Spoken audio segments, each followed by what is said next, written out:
अब आपको एक ऐसी खबर बताते हैं जिसे देखकर आपको बहुत गर्व होगा। ऐसे वक्त में जब सबको कोरोना वायरस की वैक्सीन का इंतजार है बेसब्री से, तब इंग्लैंड में भारतीय मूल के एक व्यक्ति ने वैक्सीन के परीक्षण में बहुत बड़ा योगदान दिया है और इनका नाम है दीपक पालीवाल। ऑक्सफोर्ड यूनिवर्सिटी की तरफ से कोरोना वायरस की वैक्सीन के लिए कराए गए ह्यूमन ट्रायल में दीपक पालीवाल भी शामिल हैं। और सबसे अच्छी बात यह रही कि वैक्सीन का ह्यूमन ट्रायल शुरुआती चरण में सफल रहा है। ऐसे परीक्षण के लिए अपनी स्वेच्छा से आगे आकर वॉलंटियर बनना किसी के लिए भी आसान नहीं होता, लेकिन जब बात मानवता पर आ जाए, सबसे बड़े संकट की हो, तो कोई भारतीय पीछे कैसे रह सकता है। इसलिए हर भारतीय को इस पर गर्व होना चाहिए। 42 वर्ष के दीपक पालीवाल मूल रूप से जयपुर के रहने वाले हैं और फिलहाल वो अपने परिवार के साथ लंदन में रहते हैं और वहां एक फार्मा कंपनी में कंसल्टेंट हैं। दीपक इस बात को अच्छी तरह से जानते थे कि किसी भी वैक्सीन के ह्यूमन ट्रायल के खतरे क्या होते हैं, उसके साइड इफेक्ट्स क्या होते हैं। उनका शरीर, उनका स्वास्थ्य जीवन भर के लिए खराब हो सकता है, लेकिन उनका मानना है कि अगर वो इस वैक्सीन के लिए अपने दिमाग से मदद नहीं करते तो वो अपने शरीर से मदद जरूर कर सकते हैं। यानी अगर वो इन्वेंशन नहीं कर सकते, खोज नहीं कर सकते, लेकिन अपना शरीर तो दे सकते हैं टेस्ट करने के लिए। वैसे किसी दवाई या वैक्सीन के ह्यूमन ट्रायल के एवज में कुछ पैसा भी मिलता है। ट्रायल के दौरान मौत हो जाने की स्थिति में परिवार को आर्थिक मदद मिलती है, लेकिन दीपक ने मानव सेवा को पैसे से ऊपर रखा और बिना कोई पैसा लिए इस परीक्षण में शामिल हुए। बिना किसी स्वार्थ के इस तरह का योगदान देकर इस भारतीय ने भारत का नाम ऊंचा किया है। आज आप सभी को दीपक पालीवाल की ये बातें जरूर सुननी चाहिए। हर तरफ से एक नेगेटिव न्यूज आ रही थी कि कोरोना यहाँ फैल रहा है, कोरोना वहां फैल रहा है, इतने मर रहे हैं। तो मतलब कुछ करने का था कि हाँ चलिए एक ट्रायल चल रहा है, उसमें पार्टिसिपेट करने की कोशिश करते हैं और यदि हमारी वजह से कुछ फायदा हो सके सबको तो क्यों नहीं करा जाए। तो उनको भी लगता था कि एक क्लिनिकल ट्रायल में जो रिस्क है, और ये बहुत जल्दी हुई, एक क्लिनिकल ट्रायल एनिमल स्टडी को 1 से 2 साल लगते हैं और ये आप सोचिए 3 महीने में तैयार हो गया था एनिमल स्टडी के बाद।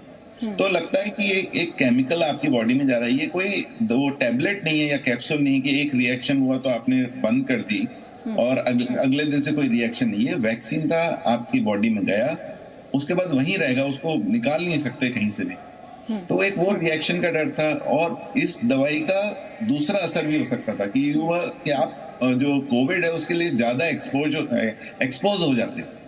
तो मान लो इस दवाई का अलग असर हो जाता तो हमको सबसे पहले इन्फेक्शन होता। तो ये मतलब दोनों तरह से वो चिंता थी, गुस्सा नहीं था, और थोड़ा बहुत गुस्सा चलता रहता है अभी है साथ। बाहर बात आ गई तब हमें पता चला, बहुत बाद में। और अब हमें ये लगता है कि शायद इस खतरे को उन्होंने खुद देखा हो, सुना हो, पढ़ा हो, और वो खतरे से हमें भी और ज्यादा परेशानी होती। तो हमें इस परेशानी से बचाने के लिए उन्होंने ये कदम उठाया। साहसिक कदम था, बहुत बड़ा योगदान है मानवता के लिए, लेकिन हमें शायद उस समय दूर रखा कि भाई आप परेशान मत हो। जब पूरा ट्रायल हो गया उसके बाद में उसने हमें जानकारी दी थी इस विषय, और I am proud of him. खुश रहो दीपू, अब तुमने जो भी किया, क्या सोच के किया, क्या उस समय तुम्हारे दिमाग में आई, लेकिन अच्छा है। आज अगर कुछ अच्छा होता है तो उसमें तुम्हारा योगदान रहेगा, बहुत बड़ा रहेगा। दीपक पालीवाल की इस हिम्मत और ऑक्सफोर्ड के वैज्ञानिकों की वजह से इस वैक्सीन का ह्यूमन ट्रायल अब तक सफल रहा है और परीक्षण से यह पता चला है कि इस वैक्सीन की मदद से शरीर में कोरोना वायरस के खिलाफ रोग प्रतिरोधक क्षमता विकसित हुई है और ये अभी तक बहुत बड़ी सफलता मानी जाएगी। ऑक्सफोर्ड यूनिवर्सिटी की जिस वैक्सीन की हम बात कर रहे हैं उससे दुनिया को बहुत उम्मीदें हैं और इसकी वजह यह है कि ये वैक्सीन कोरोना वायरस से दोहरी सुरक्षा देती है। आमतौर पर वैक्सीन दिए जाने पर इंसान के शरीर में एंटीबॉडी बनने को सफलता माना जाता है। जब एंटीबॉडीज बनने लगती हैं तो समझिए सफलता मिल गई। लेकिन ऑक्सफोर्ड की इस वैक्सीन ने सिर्फ एंटीबॉडीज ही नहीं बल्कि शरीर में संक्रमण से लड़ने वाले व्हाइट ब्लड सेल्स भी विकसित किए हैं, जिन्हें किलर टी सेल्स कहा जाता है।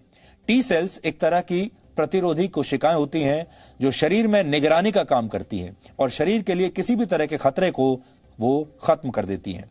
एक स्वस्थ व्यक्ति के शरीर में 1 माइक्रोलीटर खून में आमतौर पर 2000 से 4000 टी सेल्स होते हैं, लेकिन डॉक्टरों ने टेस्ट में यह पाया कि कोरोना के मरीजों में इन टी सेल्स की संख्या घटकर 2000 से 1200 तक ही रह जाती है।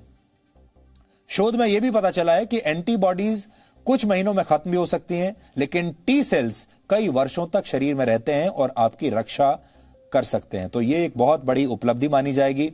और इस समय इस वैक्सीन को लेकर पूरी दुनिया में बहुत सारे देश शोध कर रहे हैं और एक अलग तरीके की रेस दुनिया के बड़े बड़े देशों में लगी हुई है इस वैक्सीन को खोज निकालने की। इसमें बड़े बड़े देश शामिल हैं, अमेरिका है, यूके है, रशिया है, इजराइल है, चीन भी इस पर काम कर रहा है।